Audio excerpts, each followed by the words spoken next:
এবারে যেটা মুখ্যমন্ত্রী বললেন যে আমি ইতিমধ্যেই যে নতুন করে রিক্রুটমেন্টের প্রসেস সুপ্রিম কোর্টের নির্দেশে সেটা শুরু করে দিলাম, শিক্ষা দপ্তরকে চিঠি পাঠিয়ে দিলাম, স্কুল সার্ভিস কমিশনকেও পাঠিয়ে দিলাম। আমি বলে দিয়েছি নির্দেশের মান্যতা দিতে এবং নতুনভাবে নিয়োগ প্রক্রিয়া শুরু। দেখুন, উনি তো বলে দেন কিন্তু কোনো কাজই হয় না। হাইকোর্টে যখন ওনারা হেরেছিলেন, বড় মুখ করে সুপ্রিম কোর্টে গেছিলেন, তো হাইকোর্ট আর সুপ্রিম কোর্টের থাপ্পড় খেতে খেতে পুরো দুটো গালই এখন লাল হয়ে গেছে, যাওয়ার রাস্তা নেই। এইসব বলছেন, আমরা একদম ভরসা করি না, উনি করবেন না আমার মনে হয়। আর যদি হয়, কিসের আধারে এগুলো হবে, কী প্রমাণ আছে? সমস্ত লোপাট করা হয়েছে। এই যে 26,000-এর চাকরি গেল, তারা তো সবাই দোষী নয়, সবাই টাকা দিয়ে চাকরি পেয়েছে এরকম নয়। যারা যোগ্য তারা কি অপরাধ করেছিল? এবার তো তাদেরকে ঘটিবাটি বিক্রি করতে হবে কোর্টের নির্দেশ মানতে গেলে। অথচ যারা এই অপরাধটা করেছে, তাদের কাছ থেকে টাকা নিয়েছে, সেই লোকগুলো কি আদৌ কোনোদিন শাস্তি পাবে? মমতা ব্যানার্জি এখনও বড় বড় কথা বলছেন, বিজেপিকে দোষ দিচ্ছেন, অন্য কাউকে দোষ দিচ্ছেন। যে মুখ্যমন্ত্রী পুরো সরকারের রন্ধ্রে রন্ধ্রে দুর্নীতি, পার্টির নেতা থেকে সরকারি কর্মচারী সবাই দুর্নীতির সঙ্গে যুক্ত, মন্ত্রীরা যুক্ত, তিনি কি করে বড় বড় কথা বলেন? পশ্চিমবাংলার মানুষ যারা লাইন দিয়ে 500 টাকা আর অনুদান নিয়ে জীবন বেঁচে থাকতে হয়, তারা একাধবার ভুল করে ভোট দিয়েছেন। আমি জানি না এবারে 500 টাকা বা 1000 টাকার বিনিময়ে লোকে এই দুর্নীতিগ্রস্ত সরকারকে ভোট দেবে কিনা, কিন্তু অপরাধী যারা এবং সরকারে বসে আছে যারা, তাদের অবশ্যই সাজা পাওয়ার দরকার আছে। কালকে চাকরিহারাদের শহীদ মিনারের মঞ্চে আমি নিজেও সেখানে ফিজিক্যালি ছিলাম।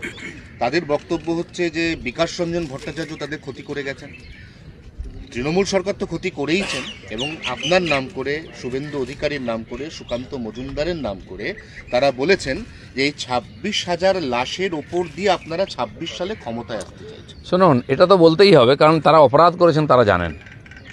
যারা যোগ্য প্রার্থী চাকরি পেয়েছেন, এই অপরাধীদের জন্য তারা আজকে অন্যায়ের বলি হয়েছেন।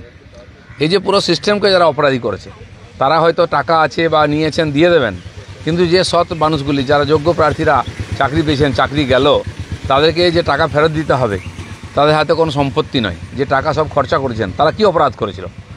আজ অপরাধ করে বড় বড় কথা বলছেন। এরা, মমতা ব্যানার্জি যতটা দোষী, এরা ততটা দোষী, এবং মাঝখান থেকে যে ভোটেরা টাকা তুলেছে তারা সমান দোষী। পুরো পশ্চিমবাংলার মান সম্মানকে নষ্ট করেছেন, আমাদের মুখ পুড়িয়ে দিয়েছেন। প্রত্যেকটি লোককে জেলেও ভরা উচিত। যারা দোষী প্রমাণিত হয়েছে, এক তো টাকা দিয়েছে, পুরো বাংলার শিক্ষা ব্যবস্থাকে নষ্ট করেছে কয়েকটা লোক, সেনাদের বড় কথা বলার উপায় নেই। কোর্ট সাজা দিয়েছে তথ্যের আধারে। দিলীপ ঘোষ প্যাক্টন, দিলীপ ঘোষ সত্যের সঙ্গে ছিল, সত্যের সঙ্গে থাকবে। যারা এসএসসি চাকরি দিয়েছেন এখন রিক্রুটমেন্টে, তারা যখন দিনের পর দিন ধর্ণা দিয়েছেন, তাদের সঙ্গে আমরা দাঁড়িয়েছি।